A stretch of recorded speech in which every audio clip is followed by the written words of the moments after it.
We heard what happened, Annalyn. Kaya napadalaw na rin kami ni Dr. Javier. Salamat po. Alam mo namang hindi kayo iba ni Lynette sa amin. Your family.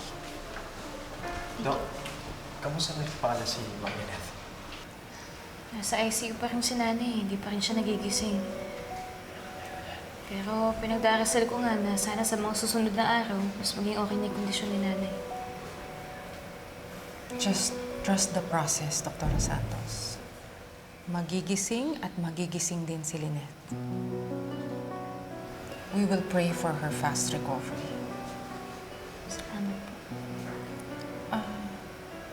Pwede ko ba siyang puntahan? Wag naman po. Doon na po yung room niya. Ikaw, Dr. Nagin. Susunod po ako, Dok. Excuse me.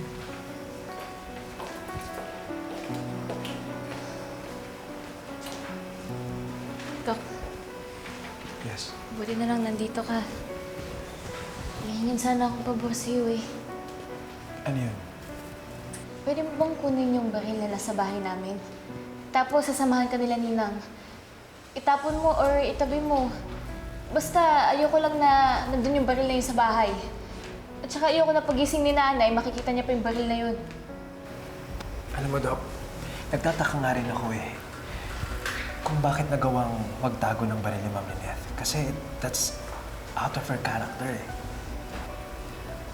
Pero alam ko na ginawa niya yun para protektahan ka. Pero kahit na, Dok eh. Baril pa rin yun. Sige, akong bahala.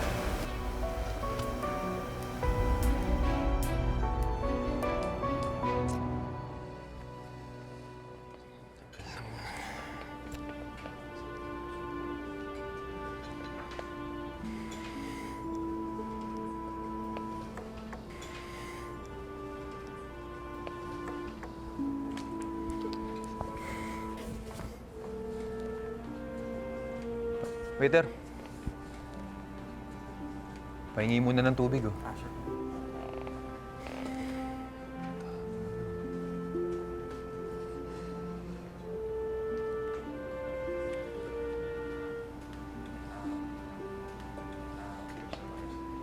Thank you.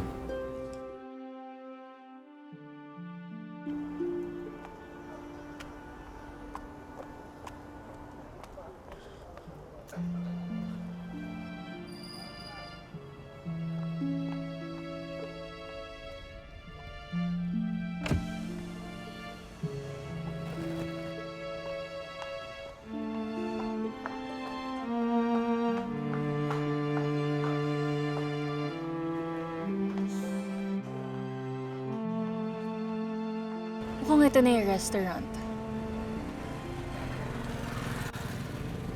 Tuloy na yung pagkikita niyo. It's time to find out kung sino yung mystery guy mo, Zoe.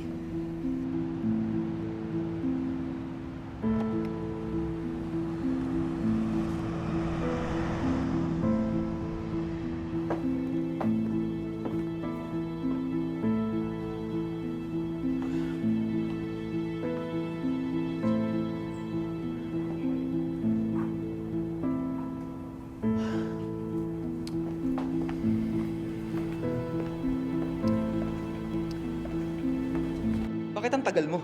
Tumakas nga lang ako para dito eh. Tagalan ako sa Apex eh. Tsaka matraffic. Ganun ba? Oh! Ang ginagawa mo? Bakit? Hindi ko ba pwedeng i-kiss yung girlfriend ko? Girlfriend? Zoe, baka nakakalimutan mo.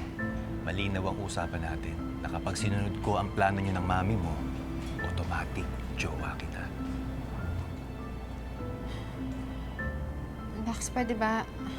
Huwag muna natin pag-usapan yan. Teka. Huwag mo sabihin nagbabakot ka na. Zoe, malinaw ang usapan natin. Ako, ayoko nang niloloko ako. Siya nga pala. Flowers for you. Sweet ko, no? Ano? Ayaw mo?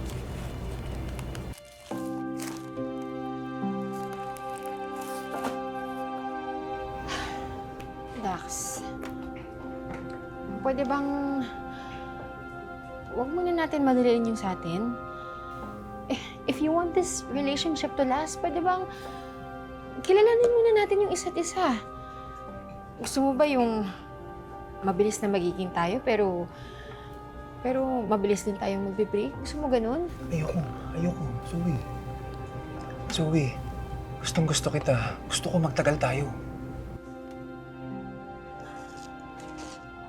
Dax, please. Sige, Zoe. Kung anong gusto mo. Thank you.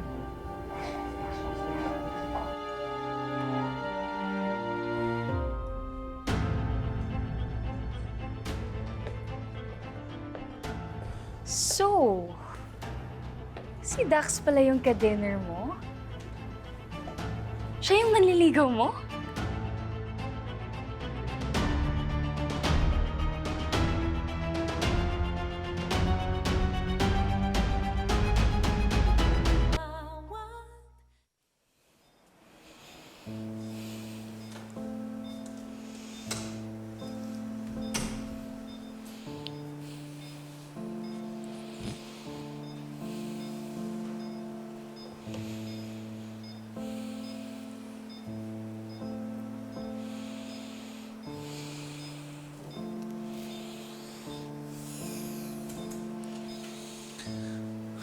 Lynette, kumusta ka na?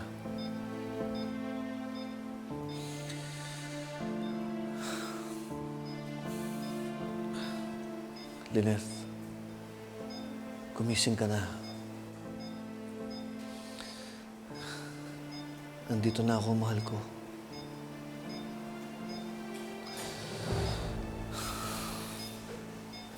Lynette, please. Please, gumising ka na. Tanggapin mo na ako uli. Sasama ka na sa akin.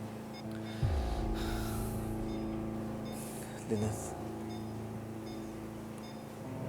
tawarin mo ako.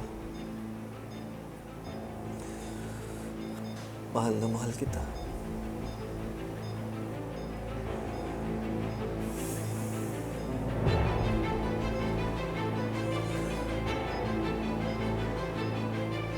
Ate, pabalik na ako ng ICU. Ako na muna magbabantay kay Lynette habang magpapahinga si Annalyn.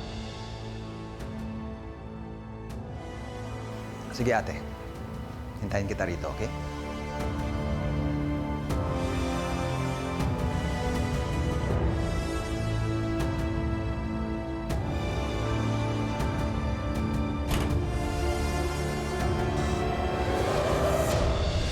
Minsan gusto kong maniwala na baka nga si Carlos ang dahilan, but another side tells me no. Malamang si Moira o kaya si Zoe ang may kinalaman sa pagbabago ng statement ni Dax. Pakinggan muna ako so you can stop with your pathetic, delusional accusations. Hilig mong umipal eh. I'm sorry, Annalyn, pero hindi talaga ako naniniwala kay Zoe. Malay ba natin kung pinagplanuhan nila ni Dax yun?